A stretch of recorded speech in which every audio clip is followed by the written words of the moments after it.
Welcome to part two. We are going deeper into, makes sense, right? Deeper into this beautiful, beautiful tissue, this intelligence fascia with Joanne Avison.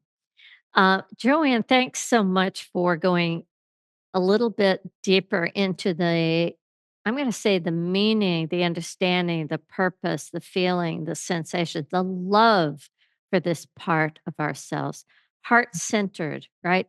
This part of ourselves, it's part of our heart, fascia. Can you explain what fascia is and just simply why does it matter? Oh, wow. Okay. Fascia, if I say generally, it's not a great word. I'm going to say that. But anyway, it's the fabric of our form. So it's the fabric of all parts of us. So the tubular networks of the veins or the arteries or the nerves, and in fact, muscles are tubular networks. Everything in the body is a tubular network, really. And the skin and the bones, and it depends who you talk to scientifically, but there's a lot of very highly qualified science researchers. I remember sitting talking, for example, to Neil Thies, who is, his qualifications coming out of his ears, and he's a liver pathologist and amazing man, just amazing man. And he was the person that came up with the word interstitium. He and Dr. Rebecca Wells published a paper describing the interstitium as the in-between of the body.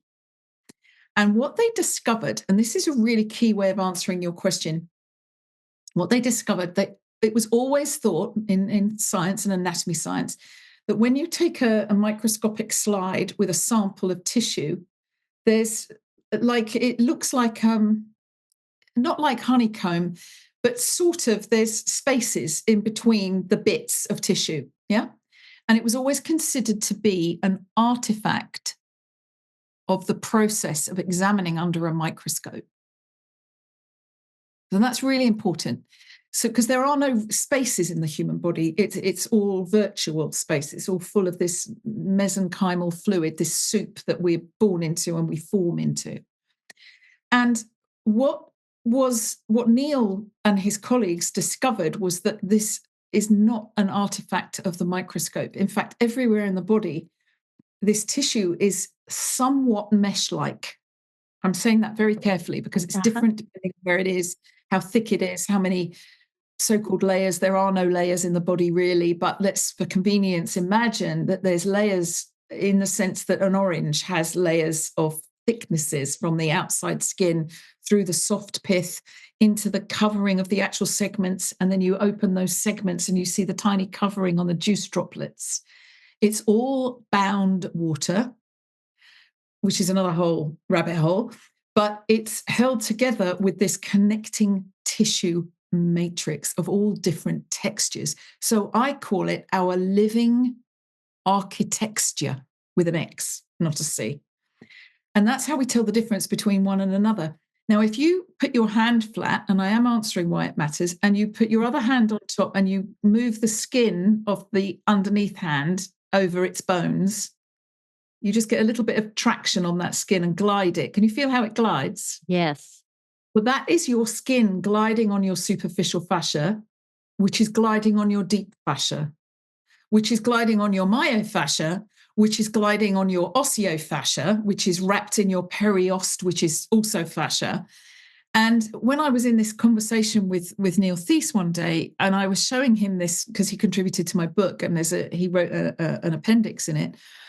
I said to him, well, of course, I can't call the bones fascia. And he said, well, don't be ridiculous. They're fascia with hydroxyapatite in them, and the cartilage is fascia with hyaline in it, and the muscles are fascia with myo in them. In a very simplistic way of thinking about it, it's a name for everything in different ways. Mm-hmm. And he said, what about the dermis? And I said, oh, for goodness sake, Neil, I'm in enough trouble dealing with people arguing that the bones can't be fascia. And their argument is, you'll love this, bones are not continuous, they're discontinuous.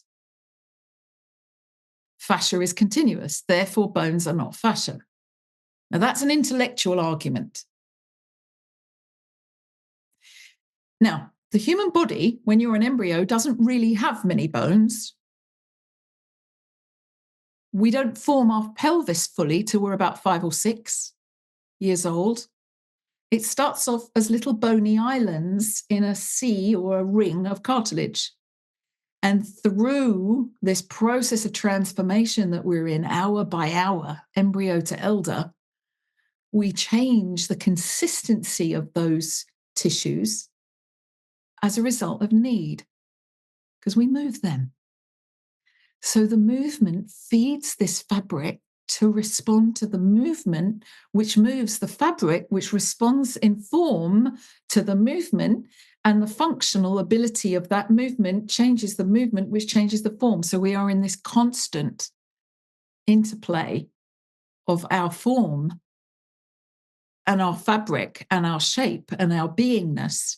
And that comes down in a very obvious way. If you imagine that you were somebody who's very, very serious, and anyone who's seeing this as a recording can see I've got my face in a scowl, I'm listening to everybody, listen, put your face in a frown and screw your forehead together so you've got deep frown lines, real Charlie Brown frown and grumpy mouth, and tone your mouth down.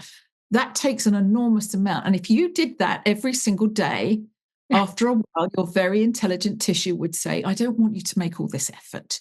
I'm going to hold you in this position. So you don't have to worry about all the muscular metabolic energy being used and stored. We're going to hold it in this position and it can stay there for you. It's all okay. I'm loving you. You want to be like this. I get it, whatever.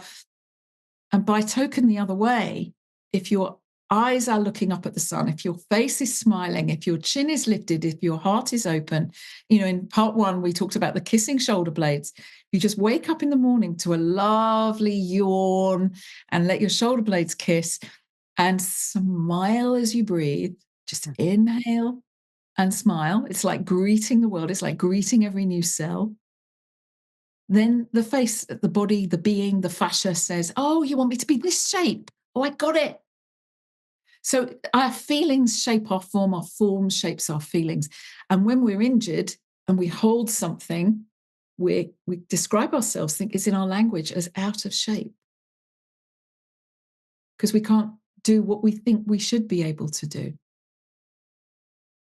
Beautiful. And you've met people who are apparently, if we look at them, and God knows what normal is, but they are, compared to normal, they have disabilities to deal with. Yeah. And yet they're happy and they're sunny and they're committed to making the most of the form they're in.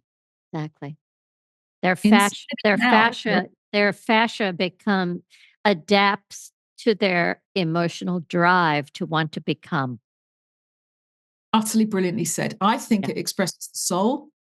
I think the extent to which we are aligned in body, mind, and being, what we could call our basic self, our inner needs, our conscious self, our awareness, and our soul, which I think comes in as pure light and expresses itself through the stained glass windows of our archetypes into this form, that we can shape and reshape it.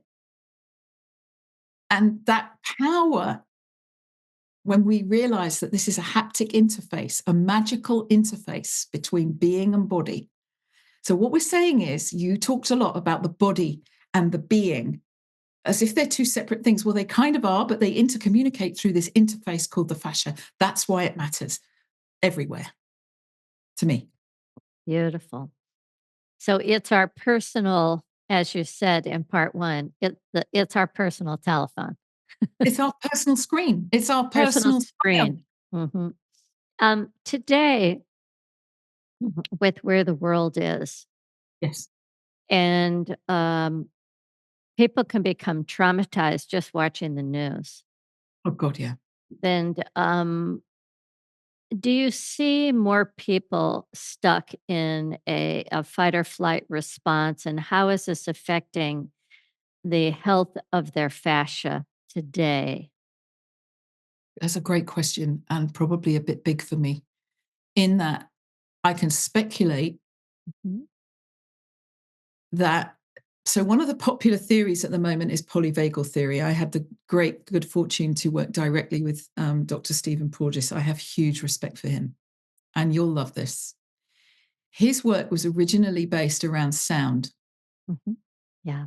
He works with autistic children, And he discovered what he considers to be the basis of autism, which is the ability of the stapedius muscle in the inner ear to move properly and adjust to Wow. sound.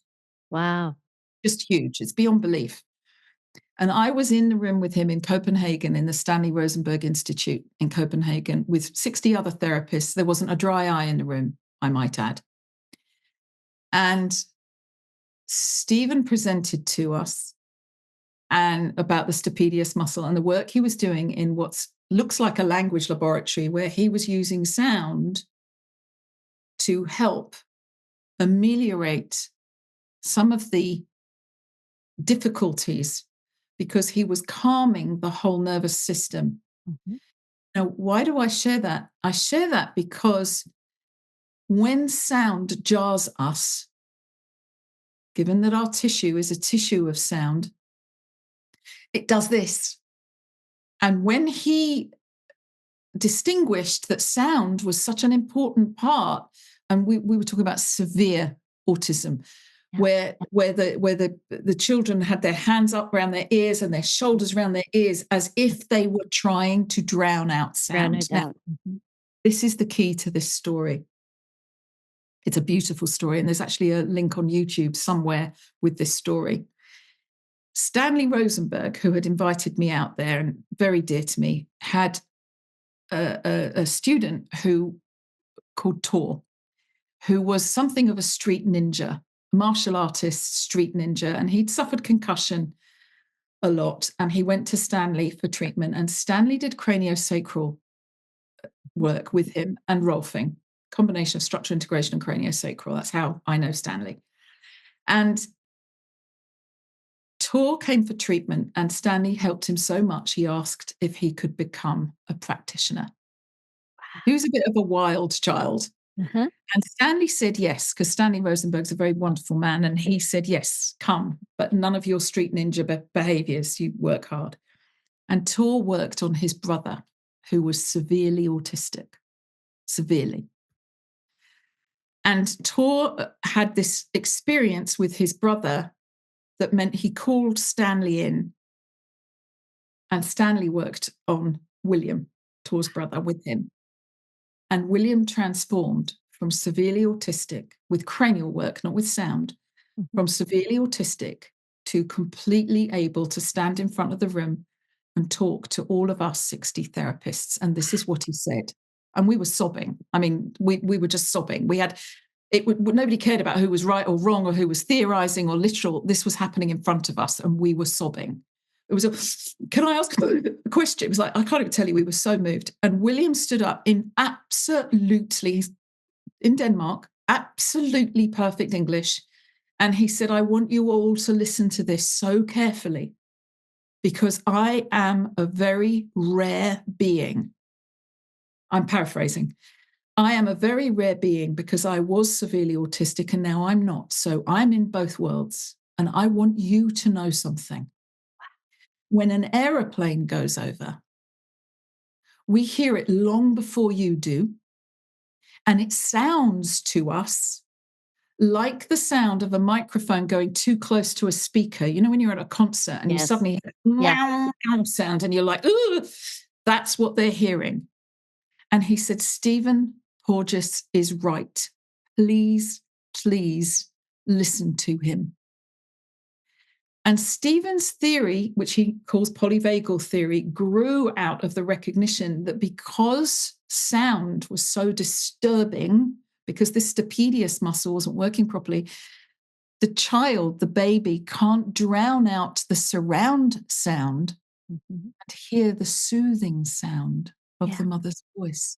So they were unsoothed. Their experience was unnurtured. Wow.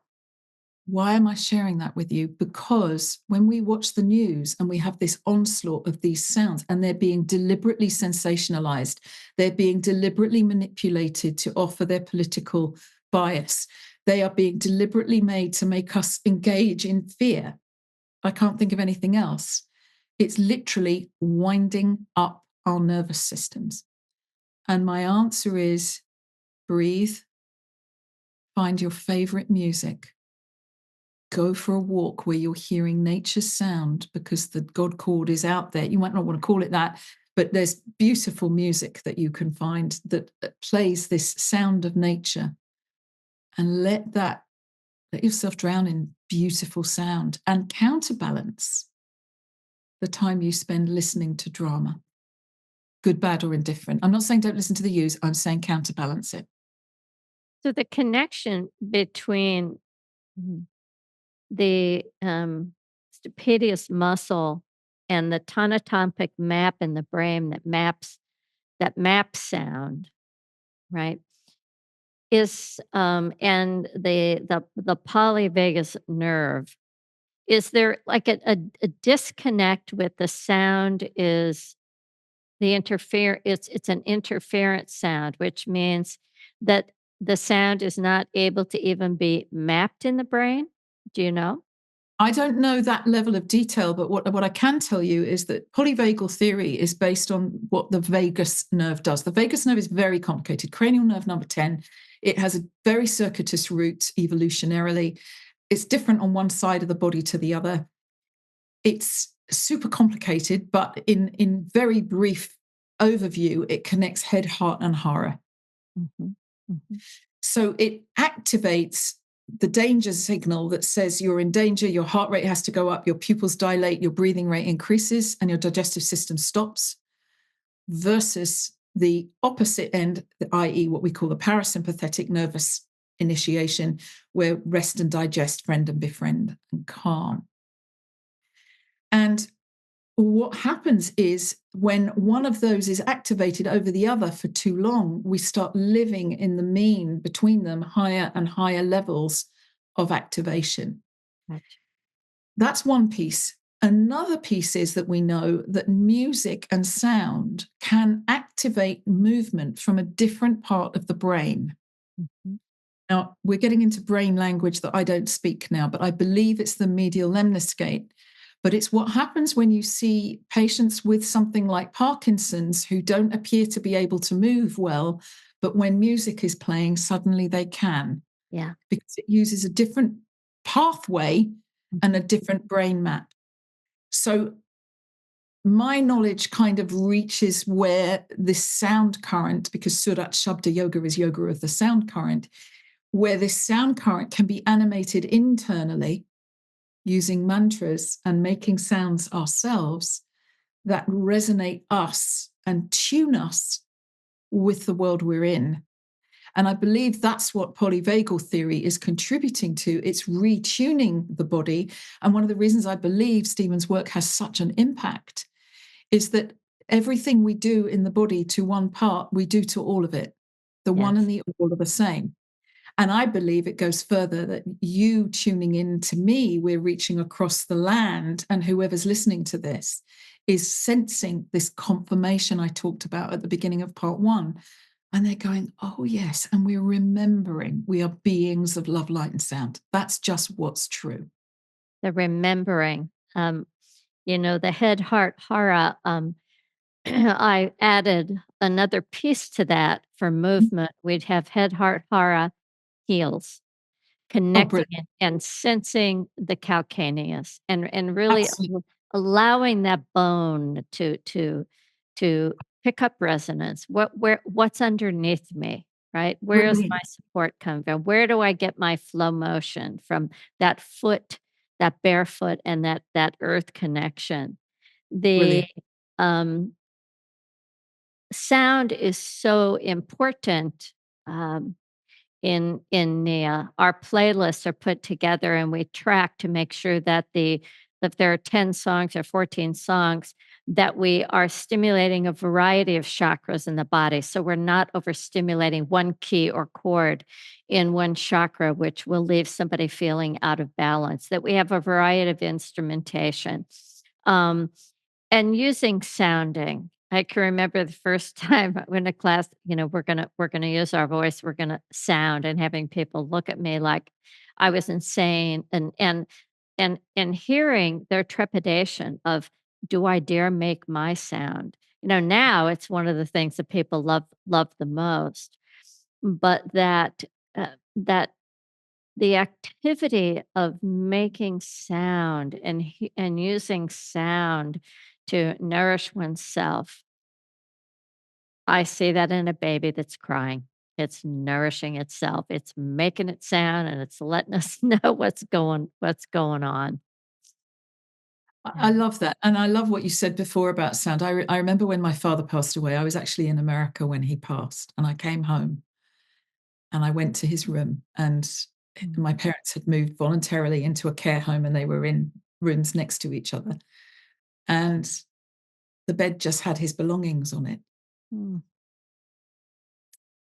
And I knelt down and I howled. And my mother said, I didn't know that sound could come out of a human being. And I know I howled once before like that. I howled to birth my son. Yeah. I went primal and I howled the place down, apparently. I don't remember at all. I went primal. I don't recall at all. But I do remember his father saying to me, oh my God, I'll never tell you what happened. But if the entire army had been at the foot of the bed, they would have fled in terror because I stood up and just howled him out. And I was threatened with forceps, and one of my cousins was injured with forceps, and I was shouting, "Nobody's touching my baby with forceps!" And just because of my family's history, Yeah. and I just held the place down. And I love what you said before about this primal sound, and I think it's more important than we realize. And you know, sometimes I want to put the television on, and sometimes I think to myself, no, I just don't want that sound intrusion. Yeah. Yeah. Absolutely. You talk a lot about fascia Mm. and our emotional being. Mhm. And, I share that emotions, in many ways become a coupling device between our mind and body. It's what we bring in that personalizes, "This is my way. This is an expression of me. This is meaningful and important to me." When someone is cut off from emotional expression, how do you think this affects this largest tissue in the body, fascia, this thing that we are? I wanna look and go, "Oh, nice to meet your fascia." That's what I feel like I wanna say. Well, that's what we're doing anyway. We just didn't have a definition for it. But it's interesting. It's fascinating that you say that. Have you have you had experiences where you're working with a student moving and you see something's kind of blocked or stuck, like a shoulder, for example? I'm making this up. And Mhm. you've touched them so lightly, barely at all, but just enough to adjust, and tears pour out. Yeah. Have you? Yeah. We don't do hands-on touching. Mhm. Um, we have a process of moving something and saying, "Okay, now everybody sense your wing."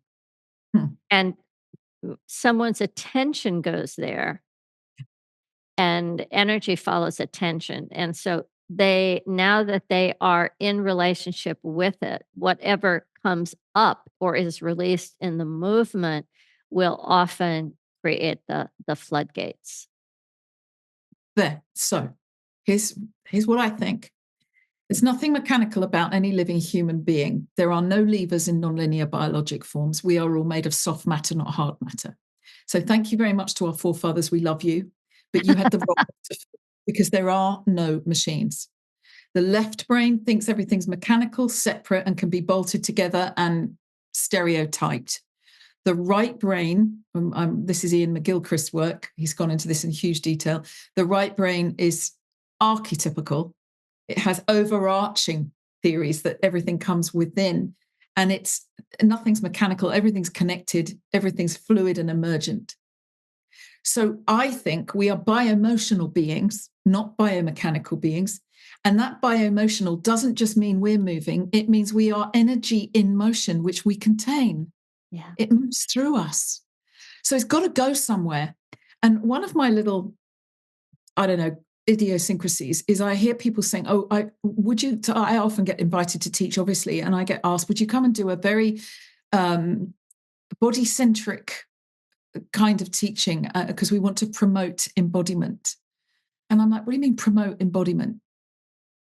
You are embodied. Where else is it going to go? It can't go anywhere else. You might not want to be in there with it. That I get.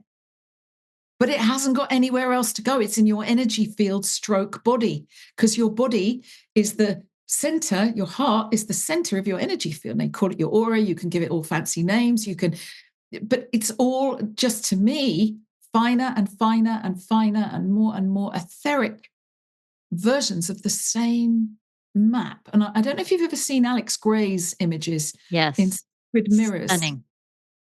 Yeah. That is what the fascia looks like. The one that he does of the psychic field is Yes. what the looks like. And here's the thing, and I think you're going to love this.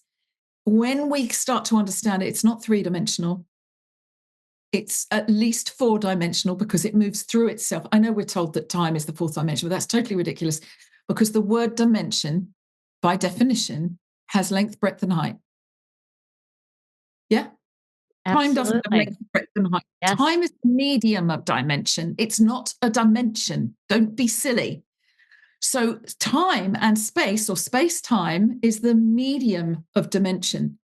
And Mhm. we actually see 2.5D, our eyes overlap, because we get 1, 2, and get 2.5. We make up the rest. We use something called the imaginal realm, or the astral realm, to see. We make up the next bit. We make up the difference. That's why 17 people can see an incident and there'll be 17 versions of what happened, because they truly saw 17 different things, because no two people can be in the same place at the same time from the same perspective. It's not possible. So let's go back. We move through ourselves. The process of embryology is a process of invagination, tubes enfolding themselves and emerging out of that. It's so complex, we can't even imagine it. The person that could see it was Leonardo da Vinci. Oh, He actually drew it. Why? Because he saw multidimensional geometry, sacred geometry. Yes. sacred geometry, and this blows my mind. The third multiplication of the embryonic form, if you draw it in 2D, is the seed of life. Wow. The next one forms the flower of life. And that symbol is literally and symbolically and archetypally our sacred template. Yeah. We are multi-dimensional beings, and our organization is geometrical. And geometry means geo, earth, Gaia, Mother Earth. Metry comes from meter and mater, meaning the measure of the mother. So geometry is the measure of Mother Earth. We incorporate her and express her. Love, light, and sound. And I think what's happening in the world is, as there is a lot of darkness and difficulty and fighting, there's always an equal and opposite force. And I think it's in response to the increased light and the increased awareness and the increased loving.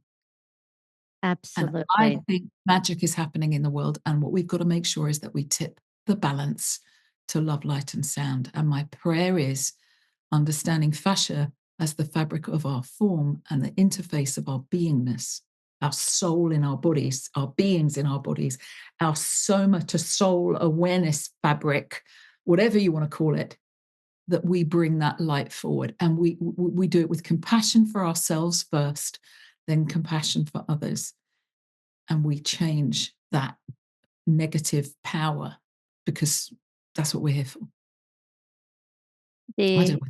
the ability to share knowledge of this magic and this mystery that we are in there. We have it's called first degree black belt. It's called the art of self, and it's all based on sacred geometry. And it is absolutely profound to watch people fall in love with that Leonardo da Vinci whisper, with that design, and then begin to we come back, we have a process of sharing and go, "Oh my god, I saw monads everywhere. Oh my god, I saw triads everywhere. Oh my," right? And beginning to see it, to know that this mystery is is presenting itself through nature, through all constructs that we Yes. have made, from a telephone to a bowl that we put our soup in, Yes. has such a profound effect on becoming part of the mystery and the magic, and not feeling separate, really being having that fascia emotional part of ourself, as you said, like antenna, like tentacles, you know, reach out and be touched and touch Yes. the design of the world that we're a part of. I find, fascinating. Just absolutely fascinating. Well, John Sharkey says he feels that the fascia in the internal body, it's not just each thing, it's the in between. Mhm. And the in between unites through all the organs. The in Yeah, between is everywhere. That fascia is like the black matter that, that we thought space was empty and now we know it's full of black matter. We thought this space was empty, it's full of fascia matter. And I agree with John. It's not the best world in the world, but it's a process, it's a becoming. And as we become and resonate and struggle and overcome and become and share and become this collective, I mean, look at your work. Your yeah, work is so beautiful. It's renowned for its beauty. And yet you share, you collaborate, you I mean, that's it. Incarnate. That's the whole thing. So that the space between us becomes one that resonates for more. You know what I mean? We just become the abs perfect knot in the net. The cross points. Carolyn Mace talks a lot about the cross points in a grid. That's where the lights come on, and it's true. It's all of us, and we can all see it. It's a skill we can all learn from each other, and I think all remember, because I think we've forgotten more than we realize, that we're not learning so many new things as perhaps we think. I think we're unconcealing things that we've forgotten we know. absolutely. Reclaiming maybe what we have forgotten. I have this phrase that I say, "I am light, I am love," and then I say, "I am space." And when I say that, and I heard you said there's no space inside the body, right? No empty And space. and Yeah. and I often say we're mostly liquid and light. What the body seeks is space, right? Space to move. Is that Mm. incorrect or is that correct? Can you shed It's light a on great that? question. It's a great question. And I don't honestly know the answer because people say, I want to create space. And I know exactly what you mean. It's a feeling of expansion. Correct. And when we work with the body, I've just got a little spring here that the body's under tension. I said it's pre-tensioned in the earlier episode that we did. And the body doesn't sit like that, stuck, and it's not trying to be stretched, because stretching can be the worst thing you do with it. It sits in this pre-tensioned place where we have the range to go. It sits in the middle. So the lungs are at 50% capacity roughly. And when we inhale, they can expand. When we exhale, we can also squeeze the air out. So we have this either side of center, but there's nothing empty. So when it's very difficult because the word space means so many things, right? Like the word stretch, the word strength. And this is all language that's being changed. Yes. Because, for example, stiff, when people say, oh, I'm really stiff, they talk about stiffness and tension as if they're pathologies. Oh, my shoulder's really stiff, or oh, I've got too much tension. And yet, hang on a second, when we're talking fascia integrity, which is the pre-tensioned or pre-stiffened architecture, we need that. Otherwise, we'd be like an empty wetsuit, which we don't want. So it's like, because when we exhale, we don't want to deflate. And what we don't realize is that we already are pre-tensioned, pre-stiffened architectures. And people like me who are hypermobile, see how my joints can fold, Yes. or an extreme, that's Ehlers-Danlos syndrome, need more stiffness. And yet you go, well, I'm not going to go to get stiff. Well, actually, you have to. No, you mustn't go to your full range of motion because you need to stiffen up a little bit. I have to stiffen up a little bit. I was considered so brilliant at my yoga when I first started it. I was like, Right. what is going on here? People, I'm not good at movement. I'm not a good movement person. I was the one at school that hated physical education. I hated it. And I was like, why does everybody think I'm so good at yoga? Because my body could do it. Uh-huh. And one of my teachers, John Sturck, said to me, hold back. I said, what do you mean? He said, hold back. I know you can, but just because you can doesn't mean you must. Right. Hold back. Now he was an osteopath, so and he's very dear to me. And he was the one that taught me that going to the full extent isn't necessarily what you want to do, because you create, when you stretch tissue that's already too long, you create a kind of unwanted space. You want it to be able to go from there to there and move through that spaciousness. Let's use that word. Mhm. Not this. This is an injured ballet dancer who can no longer hold themselves up and relax because the integrity is gone from overstretching. We see this all the time, and many of our sports and styles of moving call on the experts. You see the dancers on stage at the Royal Opera and they look unbelievable. My God, the feats they achieve are beyond belief. And they come backstage and sometimes they're broken, they're struggling, they're in pain to perform. And my heart goes out to them because their training doesn't serve them when it's constantly looking to stretch and create more space. The body is predicated on an anti stretch reflex. That's how we breathe, that's how we Right. swallow, that's how we digest. It's all based on peristaltic motion, and the body signals as it stretches. So we actually have to find ways of describing all these words: stretch, strength, stiffness, tension, with a new awareness of this matrix. So when it comes to the word space, we want spaciousness.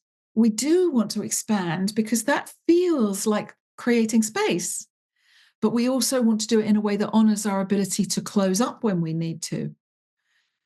It's a tricky one. It's a tricky It's question, and that's the best I can do at the moment. I no, haven't found. it's beautiful, and it really brings it back to we can have the language, we can have the words, but how can we speak a language, so that people can become body literate and have a connection to the felt sense of what that word is, and to be It's able to measure that felt sense in their own form to know how far is too far, how loose is too loose. there you Um, go. yeah, I talk about flexibility as energy that moves out and along a bone, Yeah, right? It loves to move out and along a bone, and strength as energy that loves to hug a bone. It loves to squeeze and then it likes to release. Mobility is energy that is in constant motion. It's just having a wonderful time. Agility as energy that starts and stops. It has a nice rhythm to it. They all have their own rhythm. And stability as that sensation of I am waiting and I'm perfectly aligned with gravity and levity. And then stillness, that total place of if you jumped out of an airplane and you were floating and you could hear silence. So bringing our language into something not archetypal necessarily, although that can be done as well, but somehow what is really important to me is to bring the magic of the body to life through a language where somebody can go, "Oh my gosh. Wow." Right? And they can consciously guide energy moving out along their bones or more mobility in their hands, etc. I love bringing in the idea that this is another way of speaking fascia. it is. And I told you you already spoke fluent fashion. I said that at the beginning. Yeah. Now, when it comes to recovery, performance and recovery, you just Yeah. talked about dancers Mhm. and a yoga teacher, right? There's a certain level of performance modeling that they might want to do. Yeah. Yeah. And how important is the movement and the recovery time, and how can that be brought into someone's movement practice? Yes, I'm going to move, but what about the recovery time, the restorative time for fascia? Oh, well, that's just a brilliant question. So there are graphs that demonstrate, and there's one in my book, Yoga, Fascia, Anatomy and Movement, and we kept it in the second edition, that demonstrate that fascia reaches collagen synthesis at around, so there's a collagen deficit and there's a collagen synthesis, to put it in scientific terms, meaning that it stresses the tissue somewhat, not strains, but stresses, which is a good thing. Mhm. And then the tissue responds accordingly and kind of raises its game. And the optimum timing of that is 45 minutes on the hour and a 15-minute rest. Awesome. That's a particular piece of research. I can't remember the researchers, but it's in my book. 45 minutes on the hour and 15 minutes rest. Now, it doesn't work to do an hour and a half of movement and 30-minute rest. It doesn't work like that. You're better off doing 45, 15, 45, 15, 45, 15. And apparently you can keep going hour on hour on hour. And I believe, this is anecdotal, but I believe Napoleon knew this somehow and walked his men in the army 45 minutes, 15 minutes rest, 45 minutes, 15 minutes rest. Wow. And they didn't tire nearly as quickly as other armies. I don't know if that's true, but I do know that that syncopation is a very, very important part in the army training. My colleague Paul Thornley, who I work with so much love, was in the forces, and he explains what the principles we use of restoring in the body its natural rebound and its natural recoil and its ability to release energy, restore it, and refine it, as all being based originally on this appropriate rhythm. So optimally, 45 minutes, then 15. What I do want to say to you in terms of recovery at elite athletic level, certainly, and I work with lots of elite athletes, but particularly swimmers at the moment. I've been working with some swimmers, and I have been on my knees young. I'm talking so I've had them from a sort of 11 to 16, that kind of age group, going through national trials and so on. If I had one wish, Debbie, it would be that I could beg their coaches to increase their rest and recovery time. It is outrageous what they think these young people can do, Yeah.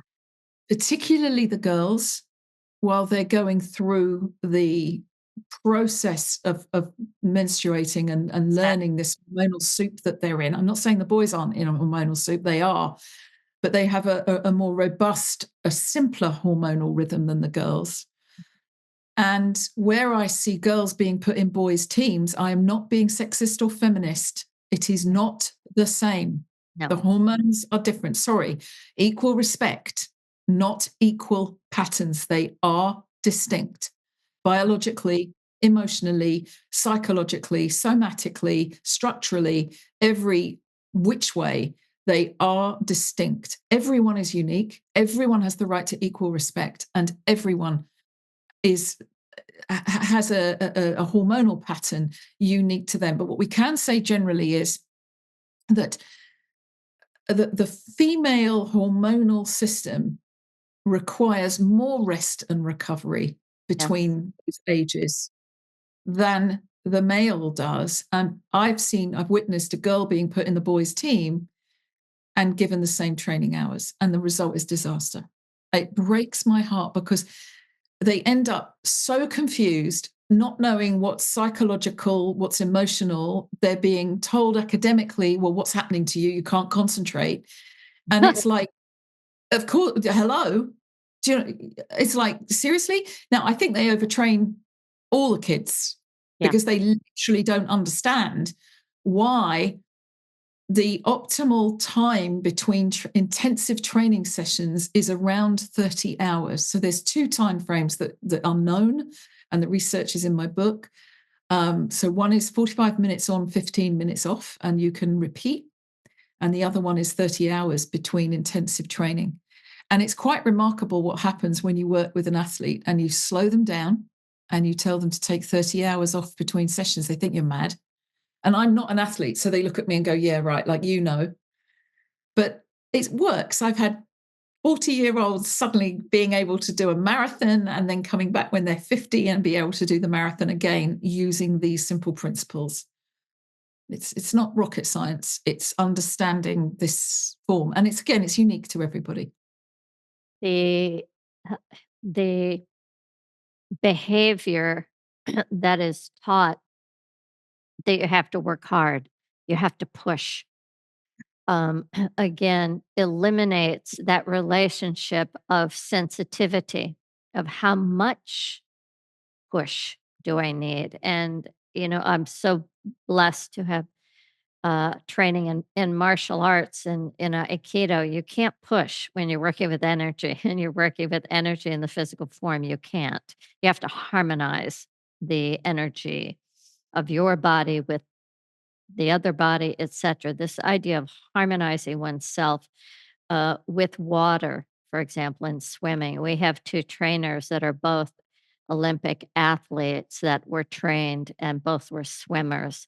And they have shared just how much they have learned from slowing down and taking time to to become aware of the potency of the recovery process. And I look at how well I can recover, how quickly I can recover. I look at that in relationship to what I did, my training and my preparation. And if I can't recover quickly and well, then I have to look at my training. Either I've introduced something that is completely foreign to my body, new, novel, fascinating. It's the first time it's done. It's going to take a little more time. Also, it shows oftentimes you are pushing. Why were you pushing?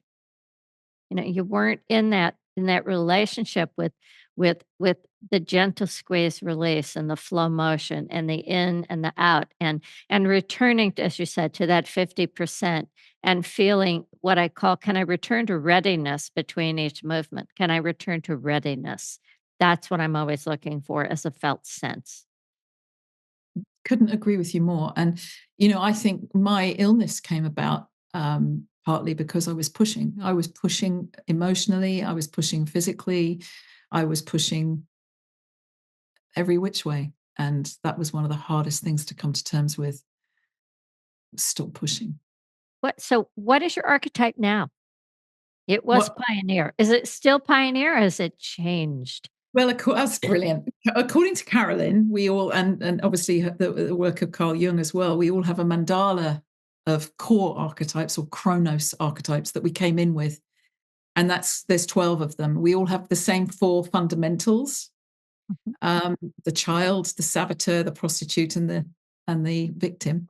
I like to think of them on a spectrum: the child parent, the saboteur superhero, the the prostitute puritan, and the victim victor, because our whole job is to use that spectrum and use it, make them our friends. But the other eight are unique to each of us, the combination. And I would say, like you, I have the archetype of the queen and the archetype of the pioneer. And I also have the nun, which is very difficult I do because, too. Yep, yeah, it's written yep. all over you. Mhm. And it means I have to be very quiet a lot of the time. My friends would laugh now if they hear this. They're like, "Yeah, right. No, no, no, no, no. I don't go around telling everybody I'm being quiet. You just don't hear from me. I just disappear. I have to." So there's a whole combination of them. But the artist, the poet, the storyteller, obviously, we share a lot, Debbie. It's very obvious. Well, I can remember the first time I saw a nun with a hat, and I turned to my mother, much to her horror. My dad's Jewish, my mother was from London, Episcopalian. I said, "I wanna be that. I wanna be that. I wanna wear that outfit." I was always into the clothes. Wow. Well, I have thoroughly enjoyed this second hour with you. We could go on and on and on. I'm going to come to Portland. I want to meet you. I'm going to Oh, come. well, and I will come, to the UK and meet you for sure. But, you shared with us something that makes us all somewhat, the same, that we have this fabric makeup that is the same, and yet it is that fabric makeup that makes us unique. I love how you share that we're continually forming ourselves and that with knowledge, the kind of knowledge that Joanne shares, that we can inform ourselves and we can begin to think differently. And that thinking differently, they're perceiving, shifting our thinking of third dimensional to fourth to fifth, whatever it may be, beginning to see the sacred geometry in us and in the world around us, to beginning to get a felt sense of living differently, connecting this inner matrix with the outer matrix. This is the opportunity that we have in this time to shift from old scientific ways of thinking and shifting into the new ways of thinking about our body and life differently.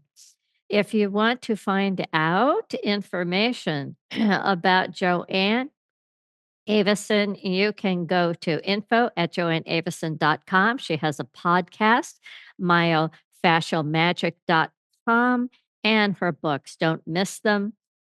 Yoga, Fascia Anatomy, and she has a second book coming out. What is the second book title? Well, it's a series of 5 Oh, actually, and the oh, first one's fantastic. Fascial Magic in Action, the second one is Fascia Integrity in Motion, the magical interface, and the third one is the heart-centered embryo in motion. So I'm Fantastic. so excited about them. There's more, but they'll unfold over the next one is coming out in, I think, the end of this year, so I'm very excited. And I'll I go know on a you're book tour. you're I have to. also participating in, a Feldenkrais event that's free. Can you tell us about that? That's in May. I think it's May the 4th. It's Move Better, Feel Better Summit, and Neil Thies is the keynote. And I'll be presenting, and there's all sorts of opportunities. But I think you can just watch it free and get a sense of this. We're all talking about the fascia and the body and the being in the body. And I think it's a movement that we all, if we all join in and have the generosity of spirit and heart and awareness and skill that you have, Debbie, it's just been an absolute honor to be on this in this conversation with you. I'm really deeply moved and I'm very grateful because I think it's this spirit of collaboration that's making the world work and making it. Absolutely. Absolutely. Thank you so much again. And if you'd like to find out more about me, please visit my new online magazine, Awakening Body and Life, at debbieroses.com. You can browse and read and sign up to receive 2 articles every single week from me about body and life. Lots of interesting stuff. You can also find me on Facebook by searching for Nia, on Twitter, Instagram at Nia Technique, and on nianow.com. And I invite you to go to Nia On Demand. You can receive 2 weeks free to explore Nia movement art and sound art, meditations, short movement experiences, and longer ones. Thanks, everybody, for joining. And don't forget, this is an important time for us all to get in, to become better human beings. Thanks, everybody. I'll see you next time.